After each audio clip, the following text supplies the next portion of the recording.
Yo, yo, yo, we back in this thing. Hey, how you doing, Mister? I'm chilling, man. I'm chilling. How are you, and how has this week been for you, man? It's been hot outside.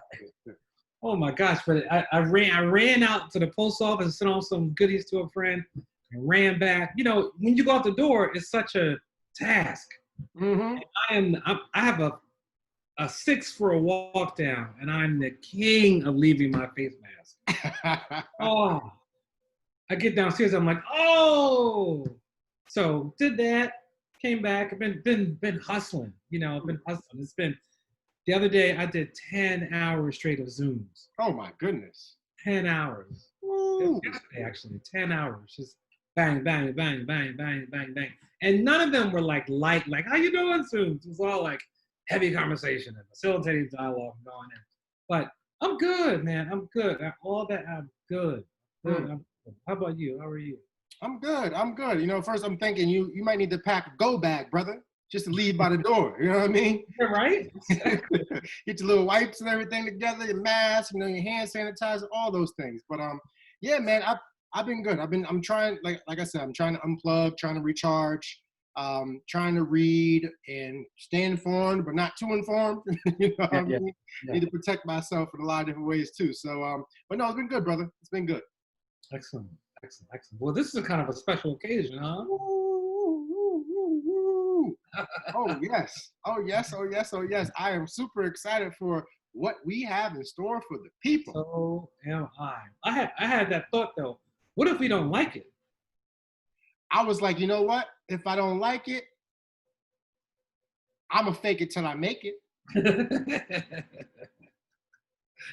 Exactly. Now, we will, because the integrity of this channel, exactly, they demand the truth from the people.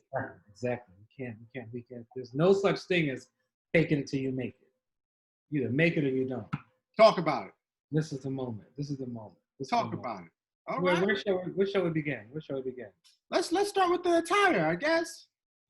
I'm trying to get regal on you, you know. Listen. I like it. It. Talk to me about that. That's my little company. I never say the name right. I should get it. Oh, the Dayanu. Yes. I always want to say Day in them, but Dayanu. It's my little Dayanu shirt. I ordered this a while ago, and it came, and I was like, oh, this is all right. You know, it's fresh, man. Because it's a t-shirt, but it's just enough.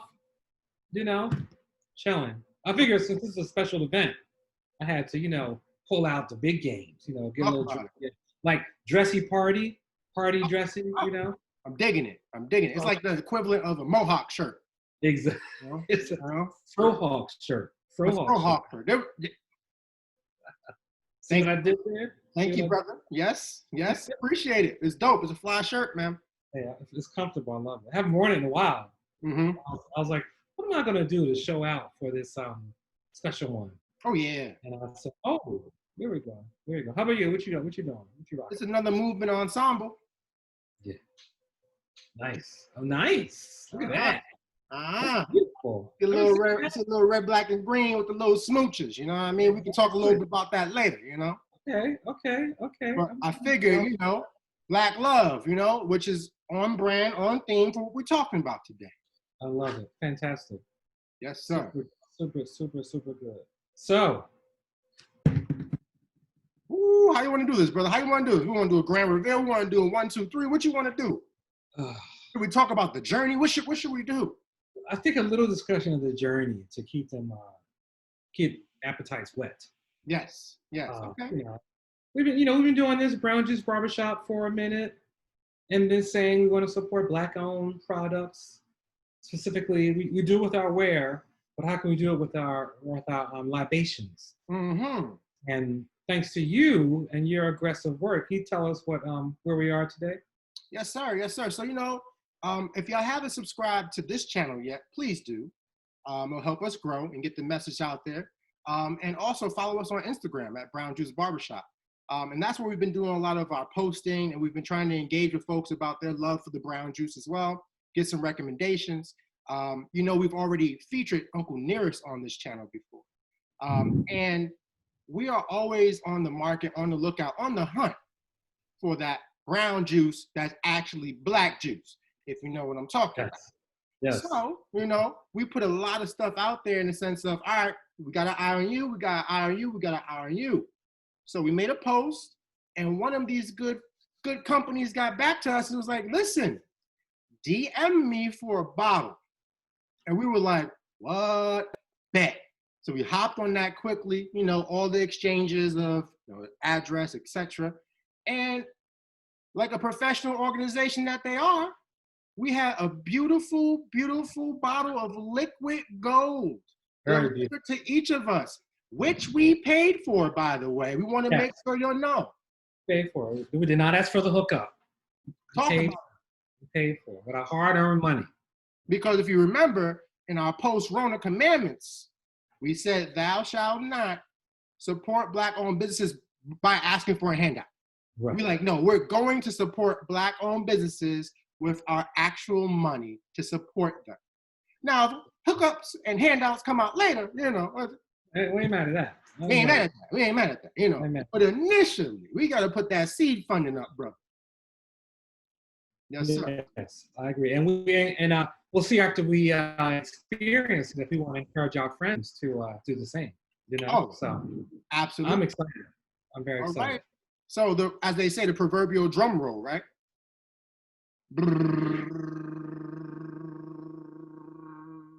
Ready? The bottle is so nice. You know, you go to your aunt's house and she have that bottle she never opened.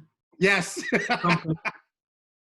It's that kind of bottle, right? Like, don't touch my bottle, you know, because you don't want to open it. But it has a weight to it. Yes, it high does. Quality.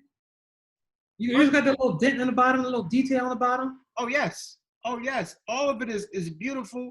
The black and gold, I can't argue with the color. You know, majesty reminds us of royalty. Let's see. The bottle is weight and sturdy, so it's almost like a trophy you put in your bar. You know. Exactly.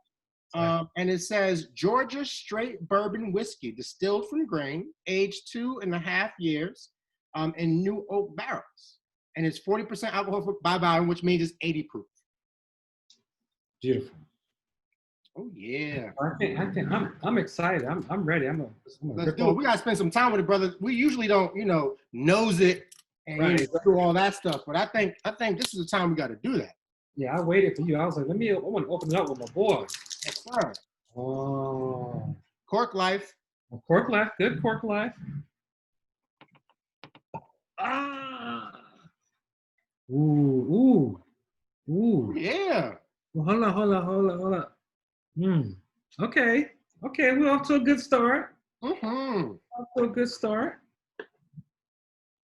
You know, I gotta pour it with the label facing, you know, a little commercial, you know. I feel like I'm Diddy in the club, except this ain't Ciroc, you know. Majesty.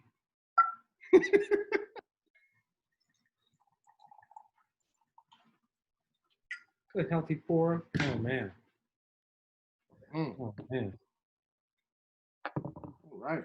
This would be a bottle in the house. You would hide it. Oh, what? You don't want everybody to see that bottle. And the cork fits snugly and perfect too. Exactly. To preserve the life of it. Yeah, this is not. This is a bottle we put in the back of the shelf. Mm-hmm. Special guest coming over. Look at it. It looks quality. It has a good juice, good color. Looks healthy. All right, you ready? I'm ready. So first and foremost. Oh yes. Who are we toasting to? I think we need to toast to this company, Majestic. Black-owned bourbon, whiskey making, excellent, beautiful people in Georgia. Thank you for creating for us. Yeah, so to Majesty. Majesty. All right.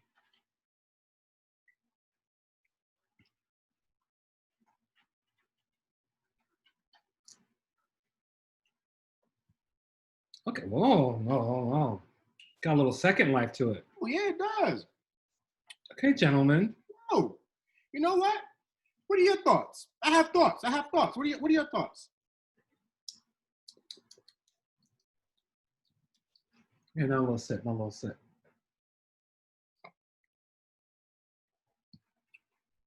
it's definitely different from everything else I think I've tasted. Mm-hmm. You know, like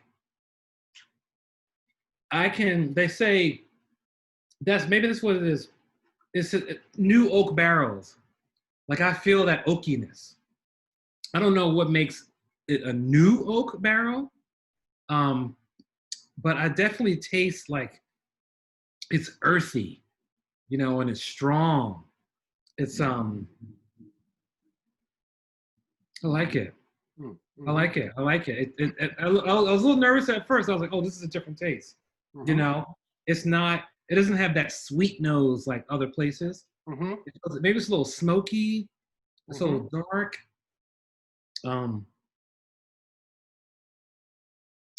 I would get a couple more bottles of this. Mm-hmm. How about you? What do you think? What do you think? Be honest. Be honest. No, for sure. I think so I think if I'm not mistaken, because I'm no connoisseur by any stretch of the imagination, but I believe in order for it to be bourbon, it has to be in a new oak barrel. Okay. I think the way that how long it ages starts to like determine whether or not it has a little bit more character, if it might be a little bit more subtle, or if it might be a little bit more rounded out at the end, etc. And their mash bill, I didn't look up their mash bill, but it's a mixture of corn, some rye and barley, if I'm not mistaken. But for me, my personal palate, I love higher proof bourbons. I just love higher proof bourbons because I think it has more full body and more character. So with this being at 80 proof, which is 40% alcohol by volume, this is something I could sip all day. Yeah. It really is, because at first you get that. I want to compare it to something. It that smell that I've smelled before is a smell of a bourbon that comes from a distillery that's not like a mass production distillery. So one that's more like mom and pop, because it reminds me of some of the more farm to table type style distilleries here in Philadelphia. Yeah. I'm thinking about like Eight Oaks and some other places that you can smell the grain. Yeah. They don't have the mass production and warehouses and all the other stuff where they do all. That's what it smelled like to me. It reminded me of one of those, almost even like Kinsey in some spaces. It tastes made. Yes. That makes sense. Yes. It tastes like they made it. I can't help but think of my uncles too. I don't know why. It just reminds me of my uncles. Them bros, them Lee boys could sip some brown. It's in my blood. Okay, so Majesty. I say yes, because for 80 proof, like I said, I can't. It's not that I need the extra alcohol. It's just that the extra alcohol usually comes with more character, more flavor, more body. But like you said, this thing has a second bite. At first, it's but then at the end, the finish is gets you a little bit. I'm here. I want you. Don't forget me. Yeah. Okay, Majesty. I'm doing the thing. I ain't mad. Yeah. So, and I appreciate that the bottle got here in a timely fashion. I know, right? Not broken. Well, was packaged so well. Oh my goodness. Well packaged. So I'm digging it. I'm digging it. They did a little recycling inside of mine, which I was like, I respect that. Had like the auntie plastic bags on the sides. I was like, okay. You totally respect that. Which is beautiful. Yeah, this was. I'm pleased. I'm pleased. I was nervous because I was like, I don't want to get on here and have to diss these brothers. And I imagine there are probably some sisters involved too. We don't exactly brothers. I didn't want to diss them, but I am. I like Your Majesty. It's a departure for me from my typical taste. Like I'm not like sweet. I like that. I like that like the life that Bullet gives you, or Angel is it Angel Air? Angel Hair? Angel Envy. Angel Envy gives you. And then I'm thinking of the other one that I'll come back to in a second. But this is a departure from those. This feels grown folks. It's very grown folks. Okay, I think this is a bottle that I would always have on my bar. Put it that way. I wonder how it tastes in a cocktail. Yeah, I'd be interested to know. It's only 40% alcohol, so I don't know how much it would stand up to a cocktail. I haven't tried it on ice. Maybe see how it tastes on ice. But this is definitely one I would always have on my bar. As yo, when folks just come through, we pour in some Majesty. I bet this would be good in like a bourbon old fashioned. Mm-hmm. You know, with the muddle on it, because the muddle wouldn't destroy the flavor, and it would speak to it. You know, I'm sensing that. Like I would have that nice, and it has a good caramel. Yes. Taste, a real good like caramel taste. Yeah, I'm interested. I'm interested in seeing their growth. So I want to see their growth because this is the only offering that they have at the current time. So I'll be interested to see whatever product they could come out with that's aged longer and at a higher proof. I'm the first one jumping on that bad boy. Yeah, I'll drive to Georgia for it. I'll drive down to it. I'll go with you, yo. You got to give mad respect to them. I mean, 2.5 years is no. That means there's a whole lot of else that happens before that point, during that point, and then after that point. Because it ain't like it was finished 2.5 yesterday and they put it in a bottle. They had to get that stuff packaged, prepared, designed, all of it. Okay, Majesty. I'm with it. Yeah, so I got that design. Isn't that? Maybe that's when I think of my uncle. You know, you go to uncle's house and like the wall is trimmed like that across around the top. Yes. Absolutely. Right. Maybe that's my uncle's, but I hear that. No, it's nice presentation and everything, and they're doing their thing. It seems like they're starting to widen where they're being sold in terms of distribution. So I encourage people to take a look at them on Instagram. Go to their website. I think it's Drink Majesty Bourbon or something like that.com. Google them. Put the link. Yeah. Take a look at these brothers for sure. Yeah. This is fantastic. I'm proud. I'm proud to be on here with our black show, talking about a black-owned bourbon whiskey. It feels good. It feels real good. It feels great. And it tastes great. And I mean, listen, to them again, to Majesty, man. Majesty. Thank you for doing what you're doing.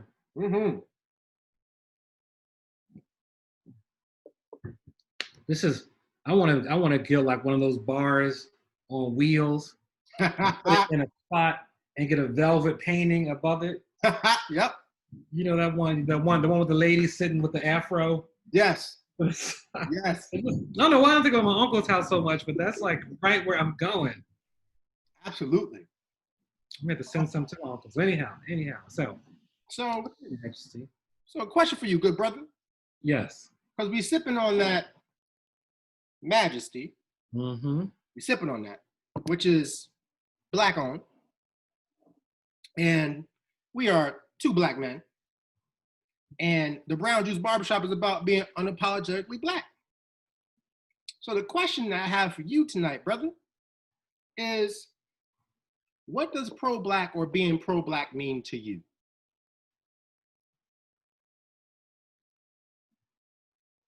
You know, when I first heard the notion of to be like black and proud is to be radical, is a radical moment, I was like, I don't get that.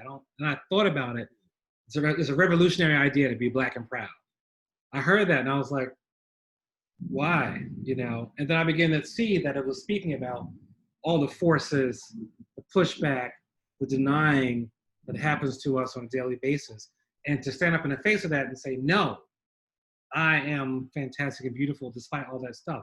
That's a revolutionary act. So and then last night we had on my 10 and on hours 9, 9.5, and 10 of my Zoom life. We showed one of our films and then had a talk back. And the talk back had the children who are now adults in the film. And this one sister named Abby, and she's just phenomenal. When we met her, she didn't have, as she said herself, she didn't have the language, the skill set, the tools to talk about race and identity. She grew up in a family that was in an effort, she's a black woman, an effort to protect her, keep her safe. They didn't talk about these issues. So she didn't have the language, she didn't have the skills, the knowledge, ability. And she was existing in a mostly white environment with her school. You know, she's biracial and they were close to her friend's family, her mother's family rather. And I'm not telling anything that's not public news that's out there, so I'm not portraying her story. But she talked last night about how when she went off to college, she slowly picked up and learned that her language around being Black, her experience, her understanding about being Black was limited. And she talked about how she made decisions that she discovered. She did more stuff. She's a theater woman. She directs. She took a class that I think something about, I'm not going to get it right, but it was something around the issue that the Black Revolution is here, now what? You know, and this whole idea of like, okay, we talked about equity and justice and racism, and then now what? What do we do now? You know, really dynamic class, apparently, and it struck her. And she said she began to realize and look back at all the things, the way she was informed. Ooh, thunder and lightning out here, over here. Thinking about how she was informed and her perspectives, and she loves plays, but she was always doing plays about white people, and realized one day she was like, I have to be radical and do about my Black universe and my Black self, and think about how I feel about myself because of my experiences looking at me as a Black person. So for me, her story just really touched my heart because it was great. It was great to see someone make that transition and understand it and push back against so much she's been taught and step up. And also she's 21, 22, thinking that, still exploring it. So I'm talking about her because it touched me to see someone be aware of the forces that are keeping us from being pro-Black. And when I go to pro-Black, I go to a similar place of pushing back against so much of what I've been told. Black is not beautiful. Black is less than. Black can't. Black ain't. Black don't. And it's around like, you know what? Black is amazing. It's amazing. It's absolutely amazing. I think about this often, that we are still here relative to people who were forced and snatched and robbed and stolen out of their lands. And we are of a line that survived through that. That's incredible. And then I'll finish with this. You know, because I do all this work around anti-racism, anti-racist behavior, anti-racist study, anti. And my mentor, I don't think she knows she's my mentor, but she's my mentor. Her name is Gloria Cotton. And when she speaks, it's just like deep wisdom. And she said, I want you to ask the next group that talks to you about being anti, to ask them, what are they pro? Right? Exactly. And I was like, I mean, she does it all the time. She goes, anti-racism is important, it's great. What are you pro? And I was like, God, I got Gloria Cotton. Gloria Cotton does it again and again and again. And it touched me so much. She's like, wow, yeah, that's it. And I think, when I think about pro and what we're asking people to be, you know, it has to be in line. You can say you're anti-racist, you can say you're anti-this. You have to be pro a people, pro-Black, because the Blacks have been denied for so long. So pro-Black for me means many things. And I've shared through those two different stories and experiences. But pro-Black to me means celebrating and knowing how wonderful and incredible I am, understanding the legacy that I come through, supporting, encouraging, acknowledging, celebrating all the things that we being Black people create, and demanding the change. No more of second guessing us. No more of being nervous around us. I got time for all that stuff. No more. I only want the positive and the good that's going to encourage me and lift me up. So that's my very, very long answer. Brother, that was a very, very deep answer. Not long. Okay, now. So how about you? What does pro-Black mean to you? Yeah, it means a lot of things. I think my shirt is an embodiment of it. Because it's about love. It's about liberation. It's about love of oneself, and first loving yourself in order for you to love others. It's about knowing yourself in order for you to know others. And it's about really always trying to learn more about yourself so you can learn more about others. For me, being pro-Black does not mean being anti-white or anti any other racial or ethnic minority, majority, whatever. However, for me, being pro-Black is anti-whiteness. That's what that is for me. It's anti-white gaze and always being subjected to, measured by, and evaluated through the white gaze. And understanding that we have a deep, rich legacy history that started way before slavery. Understanding that we are left out of history books, left out of textbooks, left out of math books, left out of a lot of the conversation, not because we didn't do anything, not because we didn't make contributions, but because it's by design and is deliberate. So being pro-Black means telling the truth. And being pro-Black means not only do you tell that truth, but you stand on that truth, you walk in that truth, and you challenge anything that is counter to that truth. Additionally, for me, it's really about being comfortable in your own skin. Like you said, Black is beautiful. And I know there's a lot of times when we're told other, that it's not, that it's less than, it's inferior. And it's unfortunate because you have some folks out there who, Terry Crews, might talk about a fair Black supremacy and things of that nature. Let's actually think about where that might even come from, where you think folks might think they're superior when we've been told the whole time we're inferior, when actually not only are we equal, we've probably been here before. We've probably been here before.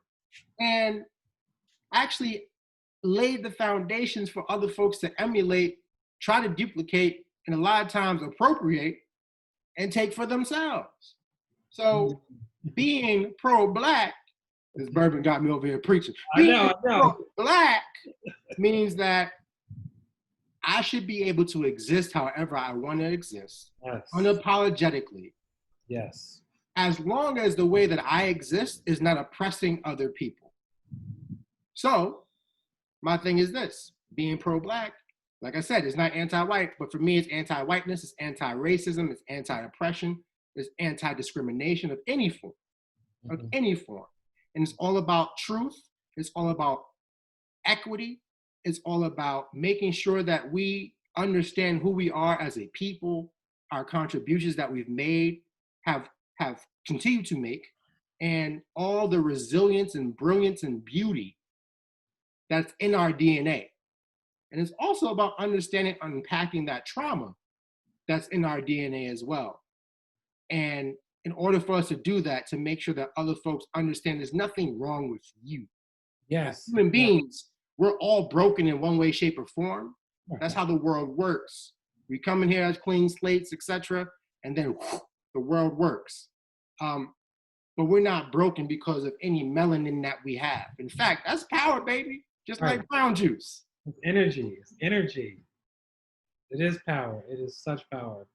Yeah, that's beautiful. I really appreciate that. Like there's so much wonderfulness and beauty about blackity black, black, black. Mm-hmm. You know, I love when something is blackity black, black, black. Our humor, our notes. Like think about some of the moments for the past couple of years, the past couple of weeks. You know, how many? I was just walking down the street humming, "You about to lose your job." You know, it was like. It was a moment. She didn't practice. She didn't rehearse. She just was that. And she was making a grand statement. And she was just being all that she was. Even the guy who had her, if you watch the video, at one point he turns because he's laughing so hard. Because he's like, you know you're wrong. He's like, for not you, because you arrested me for nothing. Get this dance. You know, it's like that's just natural. That's natural to us. When you go someplace and everybody's clapping on beat, you know, like we know how to do it. You know, that everybody has a think about James Brown, what he did with the downbeat, you know. Like that was a whole nother beat that was there, and he was like, let me bring it out for you and show you what it's like. That's why his music is magic. You know, there's just so much to us and so much that we have that's fantastic and incredible. It's an entanglement. I feel the ground too. Feel that ground. Absolutely. I mean, because like I think pro-Black is pro-health, pro-wealth, pro-knowledge, pro-spirituality, pro-connection, pro-love, pro-relationship. Just being together and existing with one another, and like you said, we get together and all this energy that we just create, we can make music, We can nod on beat. We can snap on beat. Our bodies are instruments. Right. So when we're doing a presentation, whether you're facilitating a dialogue or whether we're on stage rhyming or whether you're acting in a stage play, it's magic. It's beauty. It's in our DNA. It really is. And the more and more we tell ourselves that, the more and more we practice positive self-talk, and the more and more we surround ourselves with positive people who appreciate our aesthetic. They might not have to have our aesthetic, but if they appreciate our aesthetic and understand the value and its worth, that's what we need. That's what we need. Yeah, we have an unspoken exceptionalism. You know, that is just so fantastic. I spend lots of time thinking about why folks were enslaved and what happened and how were kingdoms torn apart. You know, and envy is real. Envy is real. My friend Dwayne Granham said this to me a long time ago about an interaction I was having. He said, "Yo, remember this. It's hard for people to smile in the face of confidence." Ooh, that stayed with me so hard because I was dealing with somebody that was questioning my skill set, my ability. He's like, "Bro, it's hard for people to smile in the face of confidence," and that stayed with me so hard. It's like, wow, thank you for that. Thank you for that. Like, remember who you are. And don't let somebody tell you you can't and you ain't and you don't and you won't and you don't deserve. You know, love yourself despite all the things coming at you to tell you not to. I was thinking about this the other day because I was studying about some, you know, the Confederacy, preparing one of my talks. And, you know, this whole notion of enslaved people would work to keep their children, especially their boys, from appearing too intelligent. And tell me if this happened to you. Did you ever have your mother, your grandmother, your aunt, your uncle, somebody else who said, "Boy, stop being so smart"? Yep. You know, and I know it meant something else and it's transformed, but let's think about where that really comes from and what you're really telling a child when you say that. Stop being so smart. I heard that all the time and was so confused. And I was like, huh? You know, like what's wrong with being smart? You know what I mean? I mean, don't have a smart mouth. And especially the old people. And I get it. They were coming from places like, I'm trying to keep you alive. I'm trying to keep you alive. And if that message is not interrupted for generations that aren't experiencing what they're experiencing, you can internalize that. You know, and also the other notion I think of deconstructing and reconstructing is the idea of people who say, oh man, I lost it. So we're so smart and come on, give me a little energy, Some strength, brother. Some strength. Come on, Majesty, do it for me. The strength of the black bourbon. I got it. When you're, oh man, whew, this is good. When you're, oh man, come on. You see the gray is popping out. Oh, I can remember it. When you were told to the fact that we have to work twice as hard, which is the truth. But what's not followed behind that? And whenever I say it, I follow behind it. Neither twice as hard, and you are enough. These reasons for you needing to act twice as hard have nothing to do with your skill set, ability, and who you are. It is because there are unfair circumstances, experiences out there. Because when I was little, I heard that. I went to like, oh, we're not as good. So we got to prove ourselves twice as hard. That's where my like analyzing, logical mind went. When you tell a child that without the context behind it, I internalized it.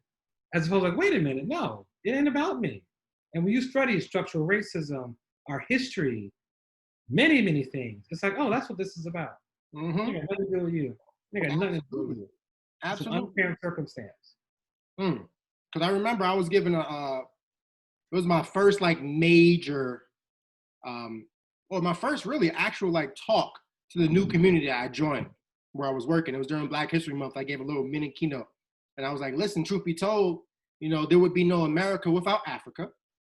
And there would be no White House without Black hands.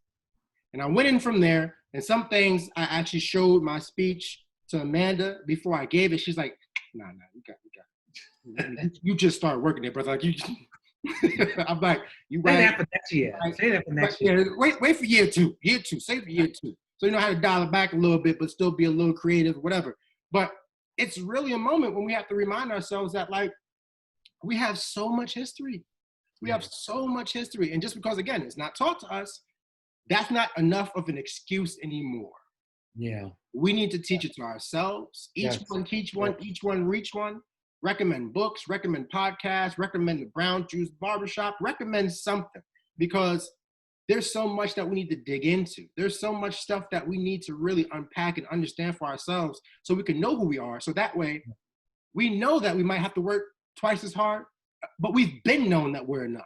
Exactly. And the fact that we know we're enough is going to get us further than anyone else when it comes to certain spaces, because we have that brilliance, we have that resilience, but we don't have that bitterness, and we don't have that jaded spirit of, you know what, here we go again. I got to do X, Y, and Z, but I'm not going to get to A, B, C.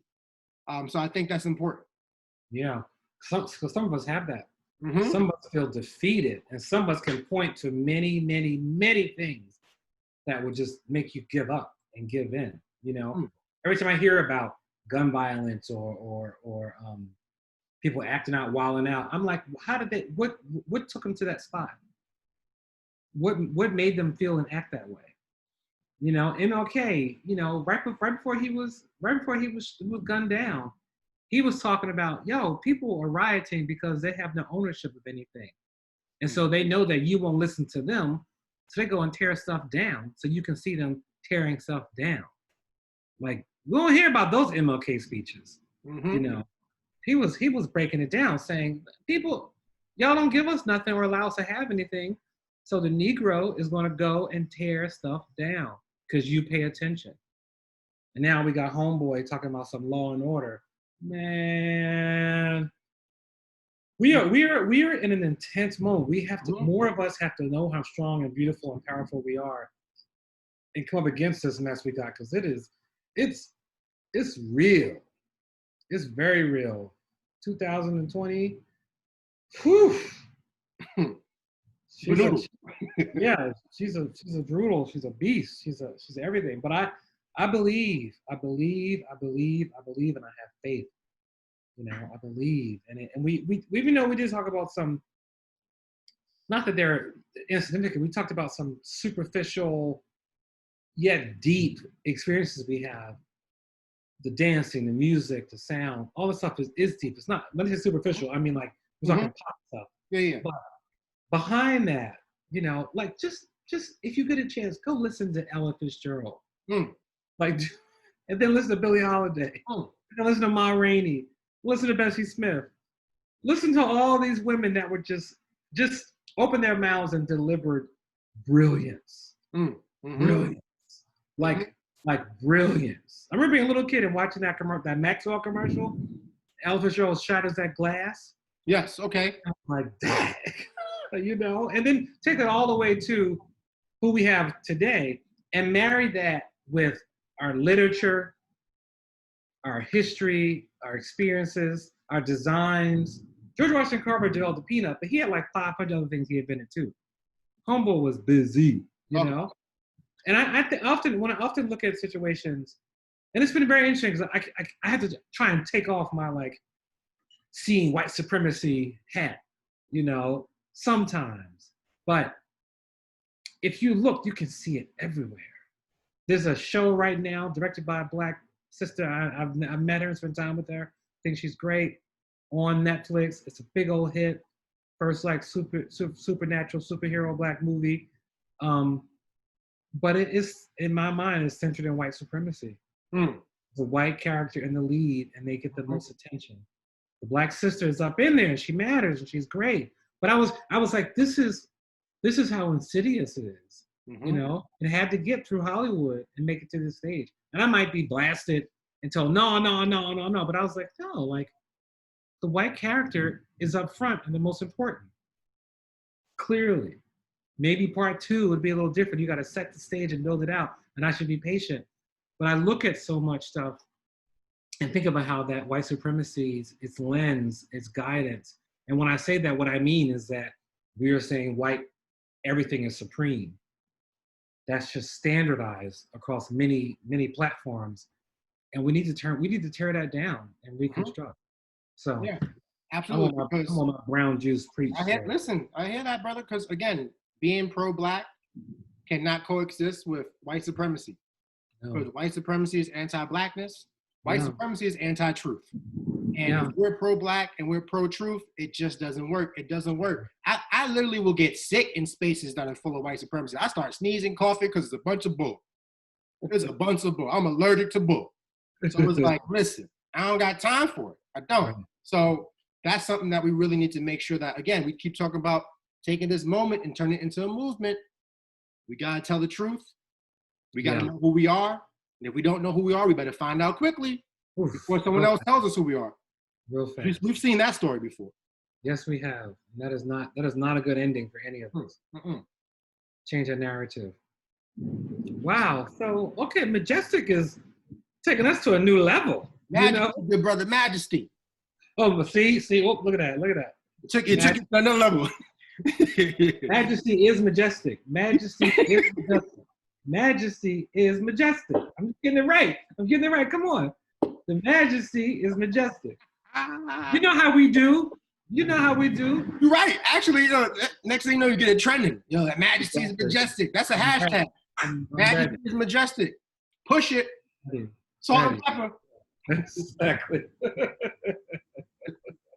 Woo. Oh man. Fantastic. I know. I was gonna say, what happened? You got enough, brother? You need to pour a little more, man. I'm getting a little bit more. Your Majesty. Gotta show the label. Show the label. There we go. Yes, sir. Yes, sir. Trying to stay standing up. Dude, it is a tsunami outside. Yo, I might get blown away. It's funny. It's raining over here in Philly too. I haven't heard the thunder yet, but it's raining. It's hardcore. Well, my dude, this is beautiful. You know what? I want to toast to the moment we decided to do this, because it's really powerful and great. Here we are. I think we talked about this since day one. We had some black-owned bourbon and whiskey, and here it is. Booyah. Yo, listen, goals. Totally go. We make a vision, make it plain, and go after it. Love it. The words of Malcolm X, by any means necessary. Hey. To that first moment. Yes, sir.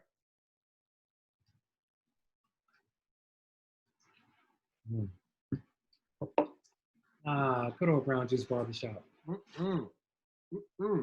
Yeah, right? Ooh. I just caught it. That's the black bourbon Holy Ghost. Woo! Put it all through you. I'm a believer. I know. I'm a witness. I'm a living witness. Lay hands on the bottle. Right.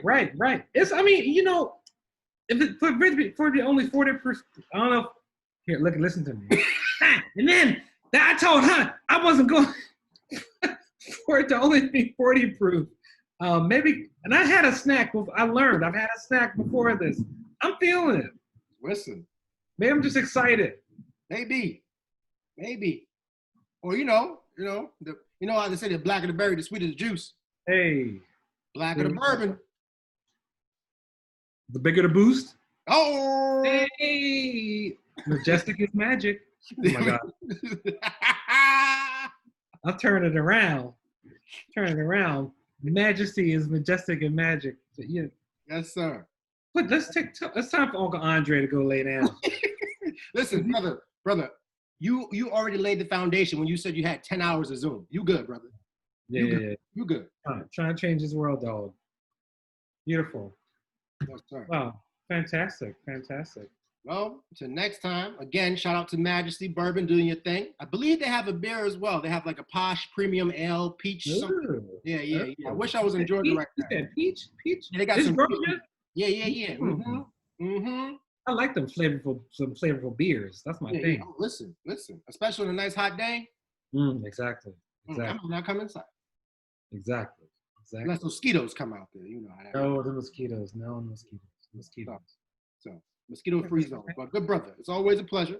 Oh, my pleasure for sure. Thank you for indulging me and having us explore Of course. what it means to enjoy and love Blackness. Of course. And it's Fantastic. you know, no better place to do it than right here at the Brown Juice Barbershop. Exactly. The place I love. Peace, good brother. Take it easy. Brown Juice Barbershop. Holla.